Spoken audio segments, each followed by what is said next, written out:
नमस्कार दोस्तों आज हम अपने इस वीडियो में जानेंगे कि ब्रह्म मुहूर्त क्या होता है और ब्रह्म मुहूर्त का सही समय क्या होता है और इसके क्या क्या फायदे होते हैं। दोस्तों, ब्रह्म मुहूर्त संस्कृत में ब्रह्म का अर्थ होता है सृष्टि, ज्ञान और परम तत्व तथा मुहूर्त का अर्थ है एक विशिष्ट समय की अवधि। इस प्रकार ब्रह्म मुहूर्त वह समय होता है जब ब्रह्मांडीय ऊर्जा यानी कि जो कॉस्मिक एनर्जी होती है सबसे अधिक सक्रिय होती है और यह ध्यान, साधना और आत्मिक उन्नति के लिए सर्वोत्तम माना जाता है।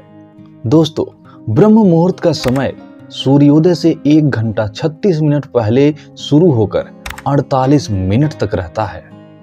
दोस्तों, यदि सूर्योदय सुबह 6 बजे हो तो ब्रह्म मुहूर्त 4:24 से 5:12 तक रहता है और यदि सूर्योदय सुबह 5:30 बजे तक होती है तो ब्रह्म मुहूर्त 3:54 से लेकर 4:42 तक रहता है और यह समय सूर्योदय के समय के अनुसार बदलता रहता है। एक दिन में कुल 30 मुहूर्त होते हैं, जिनमें से 14वां मुहूर्त ब्रह्म मुहूर्त कहलाता है। दोस्तों, ब्रह्म मुहूर्त का वैज्ञानिक एवं आध्यात्मिक महत्व होता है, जिसे आगे हम जानेंगे। दोस्तों, इस समय में वातावरण में सत्व यानी कि शुद्धता तत्व की प्रधानता होती है, जिससे ध्यान, प्रार्थना और मंत्र जप का अधिक प्रभाव मिलता है। दोस्तों, ब्रह्मांडीय ऊर्जा यानी कि जो कॉस्मिक एनर्जी होती है इस समय सबसे शुद्ध होती है, जिससे साधना, योग और ध्यान करने वाले व्यक्ति को अधिक लाभ मिलता है। ऋषि मुनियों और योगियों ने इस समय को परमात्मा से जुड़ने का स्वर्णिम समय बताया है। दोस्तों, इस समय में प्रकृति की वायु यानी कि जो ऑक्सीजन होती है वो सबसे शुद्ध होती है, जिससे शरीर को अधिक ऑक्सीजन मिलती है और मस्तिष्क की कार्य क्षमता को यह बढ़ा देती है। दोस्तों, ब्रह्म मुहूर्त में माइंड वेव्स यानी कि ब्रेन वेव्स वह थीटा और अल्फा स्टेट में होती हैं, जिससे याददाश्त, रचनात्मक और ध्यान केंद्रित करने की शक्ति बढ़ती है। दोस्तों, इस समय जागने से मेटाबॉलिज्म अच्छा रहता है, जिससे शरीर स्वस्थ रहता है और मोटापा कम करने में भी मदद मिलती है। दोस्तों, इस समय शरीर में कार्टिसोल हार्मोन का स्तर उचित होता है, जो तनाव को कम करने और ऊर्जा को बढ़ाने में मदद करता है। दोस्तों, हमें ब्रह्म मुहूर्त में क्या क्या करना चाहिए इसके बारे में आगे जानेंगे। दोस्तों, सबसे पहला हमें स्नान करना चाहिए।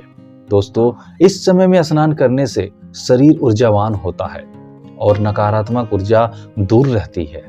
और दूसरा काम, हमें ध्यान लगाना चाहिए। दोस्तों, ब्रह्म मुहूर्त में ध्यान करने से हमें मानसिक शांति मिलती है और आध्यात्मिक उन्नति होती है। और तीसरा काम, हमें दोस्तों प्राणायाम और योग करना चाहिए।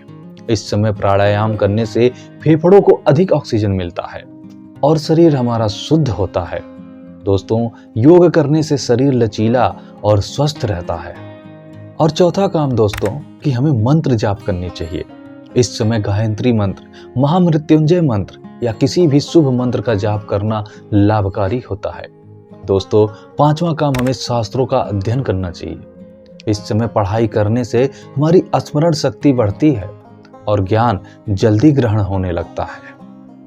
और छठा काम दोस्तों कि हमें अपने अंदर सकारात्मक विचार रखनी चाहिए।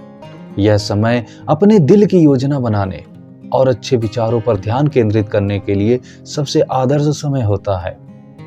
दोस्तों, अब जानते हैं कि ब्रह्म मुहूर्त में हमें क्या नहीं करना चाहिए। दोस्तों, भारी भोजन से हमें बचना चाहिए। दोस्तों, ब्रह्म मुहूर्त में भोजन करने से पाचन तंत्र पर अधिक दबाव पड़ता है। और दोस्तों, हमें अपने आप से नकारात्मक विचारों को बचाकर रखना चाहिए।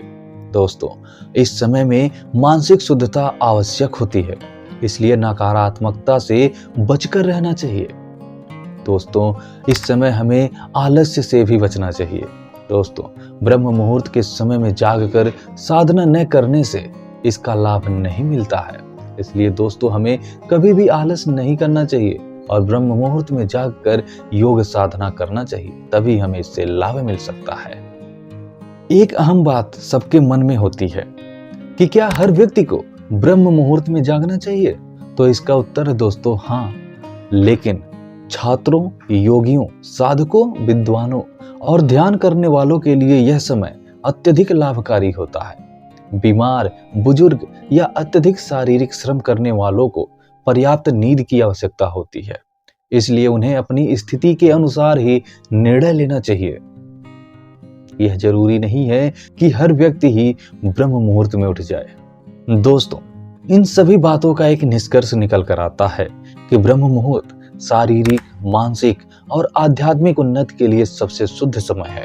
इसे अपनाने से व्यक्ति का स्वास्थ्य, बुद्धि और आत्मिक शक्ति बढ़ती है। यदि आप अपने जीवन में सकारात्मक बदलाव लाना चाहते हैं तो ब्रह्म मुहूर्त में जागकर ध्यान, योग और आत्मचिंतन अवश्य करें। तो दोस्तों, क्या आप इसे अपने दिनचर्या में शामिल करना चाहेंगे? ब्रह्म मुहूर्त में उठकर ध्यान, योग और आत्मचिंतन करना चाहेंगे? कमेंट करके जरूर बताएं। तो उम्मीद करते हैं दोस्तों कि आपको ब्रह्म मुहूर्त की यह जानकारी अवश्य ही पसंद आई होगी। तो दोस्तों, इस वीडियो को लाइक और शेयर करना ना भूलें और हमारे इस चैनल पर नए हैं तो चैनल को सब्सक्राइब करना ना भूलें। तो मिलते हैं मित्रों अपने नेक्स्ट वीडियो में किसी और ही प्रेरक और पौराणिक कहानी के साथ। तब तक के लिए नमस्कार।